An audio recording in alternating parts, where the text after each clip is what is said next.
Hi friends, welcome to triple and double channel. இன்னைக்கு பார்க்க போகிற ரெசிபி கேழ்வரகு பேன்கேக் எப்படி செய்யறதுன்னு பார்க்கலாம். ஒரு சூப்பரான ஹெல்த்தியான ஸ்நாக்ஸு, குழந்தைகளுக்கு ஈஸியான ஒரு ஸ்நாக்ஸு. நேந்திரம் வாழைப்பழம் எடுத்துக்கோங்க, நல்லா பழுத்ததாக எடுத்துக்கோங்க. அப்போதான் நல்லா மசிக்கையில் வந்து நல்லா கொல கொலன்னு இருக்கும். இது மிக்சியில் அரைங்க கொல கொலன்னு ஆகிற அளவுக்கு நல்லா மேஷ் பண்ணுங்க. நல்லா கஞ்சி மாதிரிக்கில் இருக்கணும். அந்த அளவுக்கு நீங்கள் வந்து மசிச்சு எடுத்துக்கிறணும். இன்ஸ்டன்ட் ஒரு 15 நிமிஷத்தில் 10லேருந்து 15 நிமிஷத்தில் ரெடி பண்ணிடலாம். இந்த ரெசிபி பிடிச்சிருந்துச்சுன்னா கண்டிப்பாக கமெண்ட் பண்ணுங்கள்.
ஒரு முட்டை எடுத்துக்கோங்க.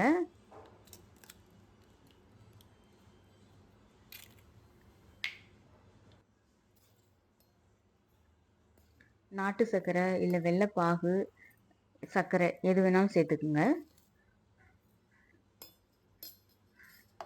மசிச்சு வச்ச வாழைப்பழத்தை சேர்த்துக்குங்க.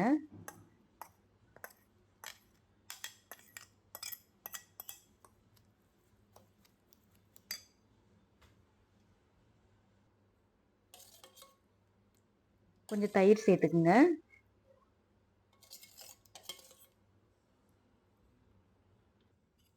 நல்லா மிக்ஸ் பண்ணுங்க, நல்லா அடிங்க.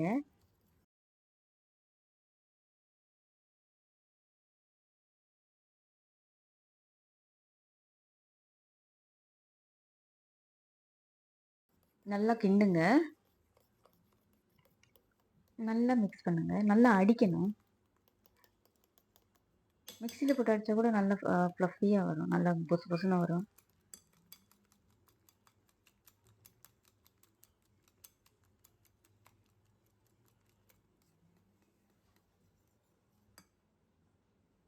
கேழ்வரகு மாவு சேர்த்துக்குங்க.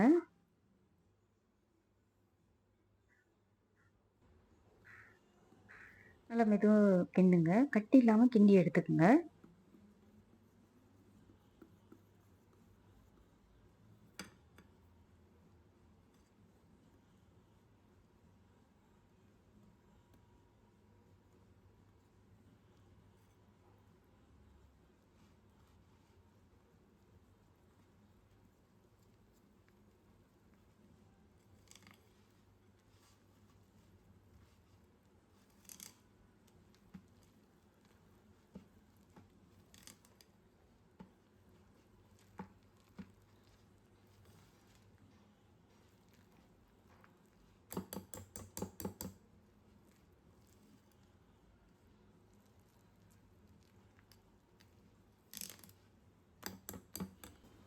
சாக்லேட் ஃப்ளேவர் வேணும்னா கோகோ பவுடர் சேர்த்துக்குங்க. கம்பு மாவு சேர்த்துக்குங்க. இதையும் மிக்ஸ் பண்ணுங்க. நல்லா மிக்ஸ் பண்ணுங்க. இட்லி மாவு பதத்துக்கு இருக்கணும், ரொம்ப தண்ணியாக செய்யாதீங்க. பால் கொஞ்சம் சேர்த்துக்குங்க. இது வந்து இட்லி மாவு பதத்துக்காக நம்ம பால் ஊற்றி அதை சரி பண்ணுறோம். இது ஏற்கனவே ரொம்ப கொல கொலன்னு இருந்துச்சுன்னா, இட்லி பதத்துக்கு இருந்துச்சுன்னா நீங்கள் பால் சேர்க்க தேவையில்லை.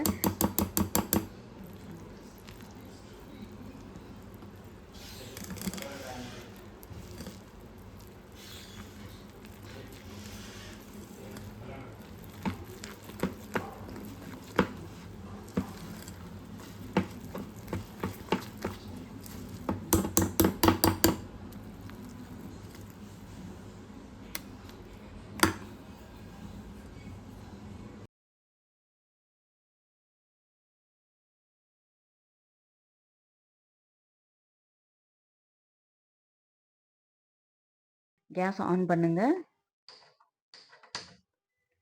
தோசைக்கல்ல வைங்க. நல்லா சூடாகட்டும். ஈரப்பதம் இல்லாமல் சூடாகட்டும். கொஞ்சம் எண்ணெய், சமையல் எண்ணெயோ இல்லை நெய்யோ பட்டர் எது வேணாலும் சேர்த்துக்கலாம். நல்லா சூடு பண்ணுங்க.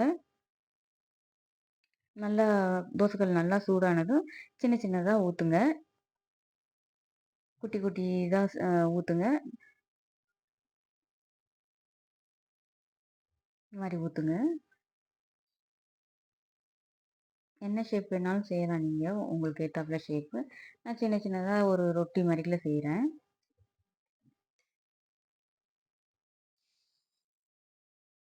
இது ரொம்ப ஹெல்தியான ஒரு ஸ்நாக்ஸு.